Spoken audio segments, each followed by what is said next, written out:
Hi there, and in today's lesson we are looking at Sherlock Tones 6, Rhythm is the Answer. And here are our objectives for you, which you can have a quick read of.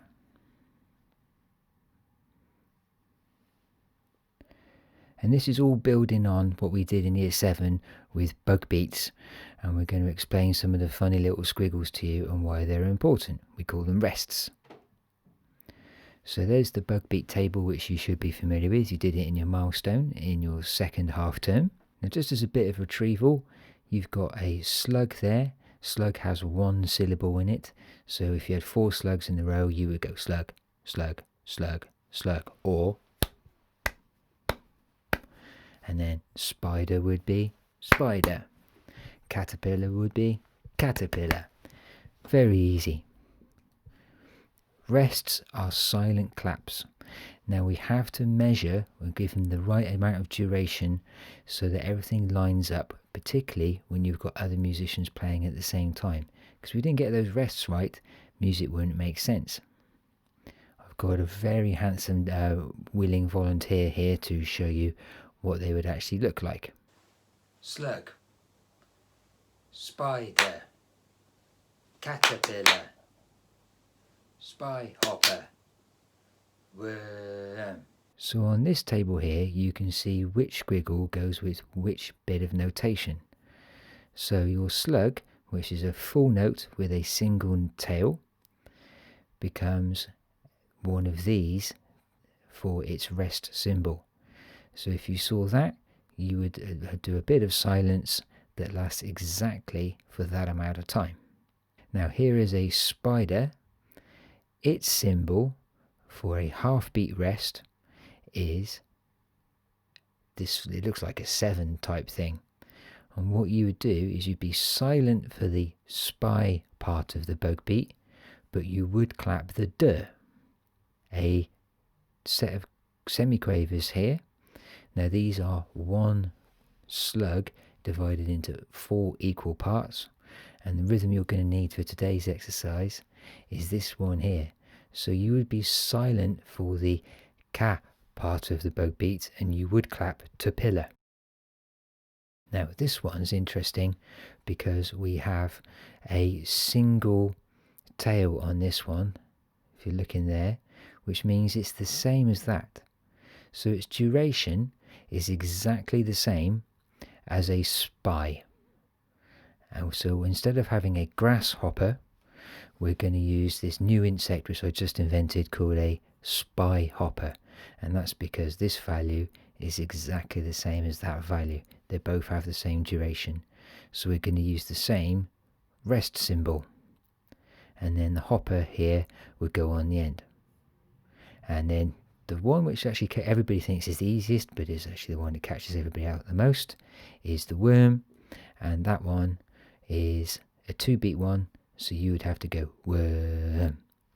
Now these are silent. You do that motion with your hands where it's the silent clap, or if you're doing the drum beat exercise later on, you sort of probably fake it in mid-air is probably the best thing before hitting the keyboard, so we get exactly the right value.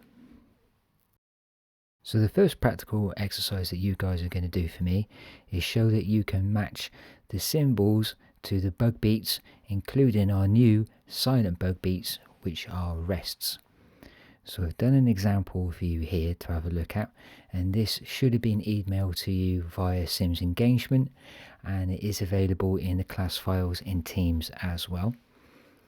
And we can see that we have got a bug beat which matches each of the symbols. So I'm matching slug to that symbol there, and then I can see that symbol being used again.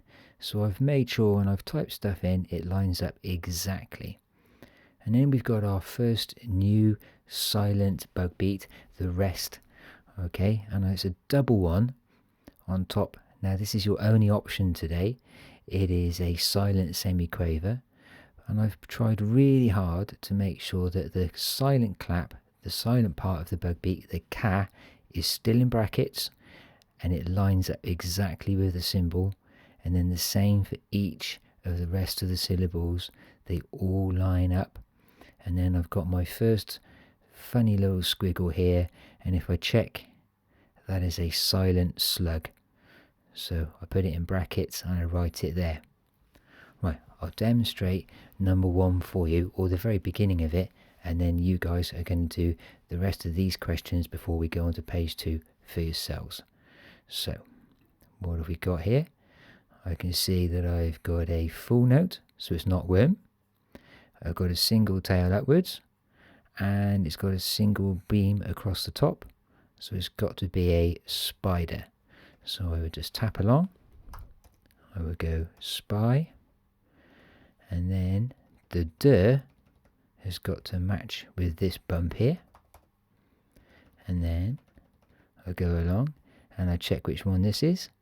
This bug beat here is full, so it's not a worm. It's got no beams and no tails, so it's a slug. And I put it there. And then for here, I've got to work out which one of these matches with this little funny symbol, which looks a bit like a 7.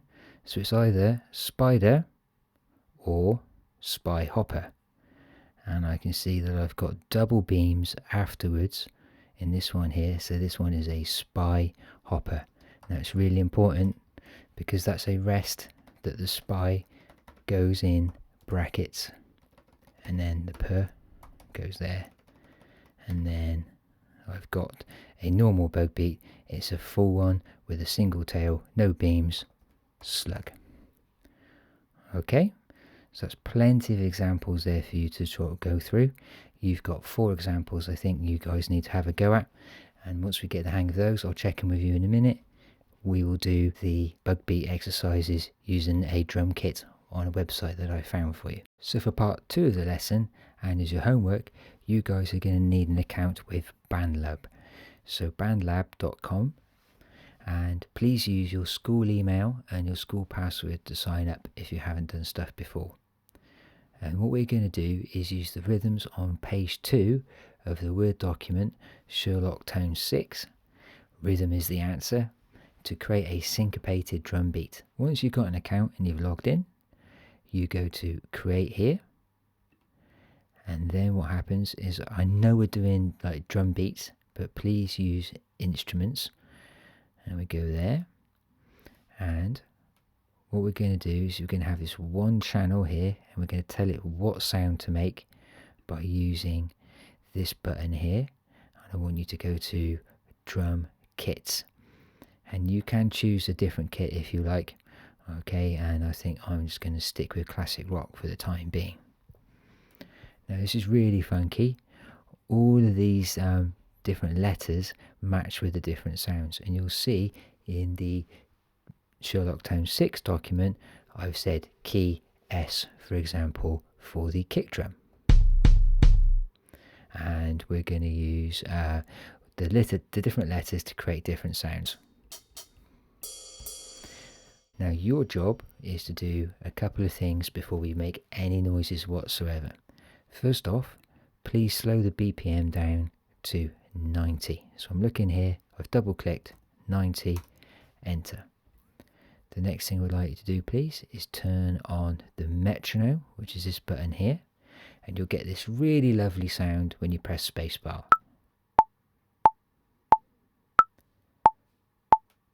And that's giving you your tempo, and it's telling you there are 4 beats in a bar. And we are going to use the loop button here, the cycle button, which we just turn on. It's very like Logic, and we're going to bring that back so it only lasts for 2 whole bars, which is 2 lots of 4 beats in our case. So we get 1, 2, 3, 4, 2, 2, 3, 4, and then it will go back to the beginning. Your first challenge, you've got to enter the rhythm for the kick drum. I'm going to put an example up on the screen now. This is not the one that you've got because I don't want to give you the answers. And what I'm going to do is I'm going to press this red button here for start recording, and I'm going to use the letter S to play the kick drum pattern, which I'm using the notation on the screen for. So here we go, start recording.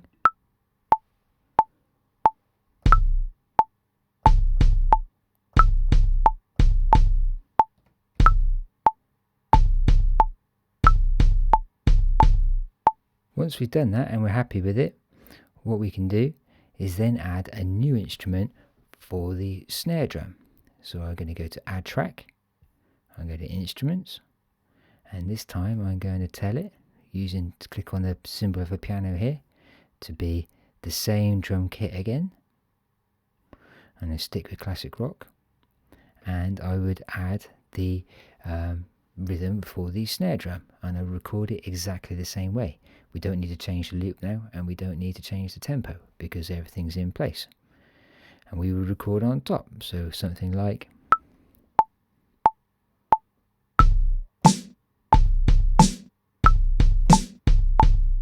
and then you build up your rhythm using 5 different layers, all indicated on page 2 of your Sherlock Tones 6 Word document. So some hints and tips. What I recommend you do, if you're finding that a little bit tricky, is to use the table in there to make sure you write the words in. So that one's a slug, and then the table's still on page 2, I can't show you at the moment. This one is a silent slug. I'm just going to write them in so that when I'm recording them, I've got a good idea of what I should be playing. If you can, you could print off the completed Sherlock Tones 6 worksheet, but you can probably have it on both screens at the same time. That's what I've done. So there's another slug, excuse me. And then here we've got a rest. So this is a silent spy, goes in brackets. Here's the D of that one. Then it's a slug. And then this is a silent slug. So I would do that for all 5 instruments. So you end up with 1 channel for your snare drum, and that's key F. 1 channel for your hi-hat, which is key O. 1 channel for your ride cymbal, which is the key P. And 1 channel for your cowbell, which is key B. And then all of those 5 rhythms, if you can get the rests in the right place, should sound really funky, everything going together. Last thing to do once you've finished doing your drum beat is to email me your work. So I'm going to need 2 pieces of work off you. One is your finished drum beat, and this is how you share it.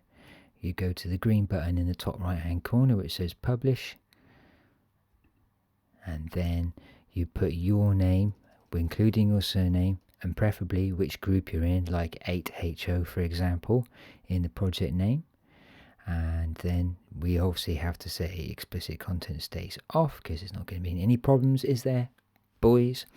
And then once we've done all that, you can then just press publish.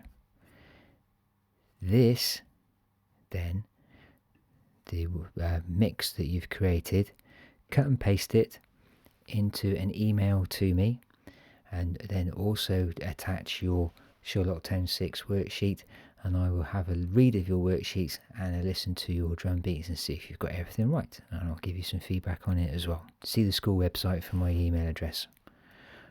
Hope that's helpful, hope you've enjoyed it. We're going to do a bit more on these rhythms next week.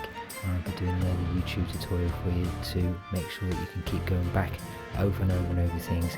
So the more you go over the video, the more it makes sense. Thank you for watching, and I'll see you guys soon.